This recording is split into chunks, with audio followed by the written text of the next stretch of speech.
It seems like with Lanterns ready to take flight, James Gunn and the rest of the crew working on the new DC Universe are closing in on their Jon Stewart. Let's take a couple minutes to talk about the latest report from a major Hollywood trade, what two names they're discussing to take up the role, both are really great, and why whoever gets this role has a huge future in the DC Universe. Now, we've been talking a lot of Green Lanterns lately. We got the announcement for this series several months ago, and since then the behind-the-scenes team has taken shape. James Gunn is obviously leading DC Studios, but Ozark's Chris Mundy, Watchmen's David Lindelof, and comic book writer Tom King are all developing the project. Now, last week we finally got reports on who's going to play Hal Jordan. After a whole series of high-profile names, the studio finally locked down Kyle Chandler to play Hal Jordan. And we knew the casting for Jon Stewart was not going to be far behind. Now, earlier today, we got a new report from Deadline, and like we always like to say, it's not from DC Studios or James Gunn, but this is a major trade, and although we should take it with a grain of salt, the trades honestly have some of the better track records. Now, what they are reporting is that DC Studios is down to two names to take up the role of Jon Stewart, and that would be Aaron Pierre and Stephan James. Now, Aaron Pierre has been in a lot of stuff, including Brother, Old, and most recently, Rebel Ridge.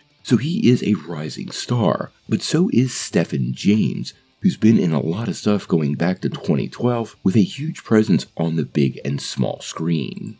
Now, honestly, if I'm picking between any of these two actors, I really think Aaron Pierre has the right look. The guy has a piercing gaze, and I think he would make an excellent Jon Stewart. He's also physically quite a big dude, and if you watched him recently in Rebel Ridge, you know he can pull off the action genre pretty great. Now, despite this, Stephan James would still be a great casting. He actually won a Canadian Screen Award for Best Actor for the film The Race, which was a movie about Jesse Owens, and also got a Golden Globe nomination for his role in Homecoming. So although not as physically imposing as Pierre, James is also a great actor, and I don't think this would be a loss. Now, for either actor, this is huge, because quite honestly, it's very apparent to everyone that Jon Stewart is going to be the staple Green Lantern for the DCU moving forward. We're getting introduced to a much older version of Guy Gardner and Hal Jordan early in Chapter 1, but moving forward, and it seems pretty obvious to me, Jon Stewart is going to be the universe's main Green Lantern, just like the animated series, so whichever actor picks up this part, they're going to have to be ready to stand shoulder to shoulder with Batman, Wonder Woman, and Superman.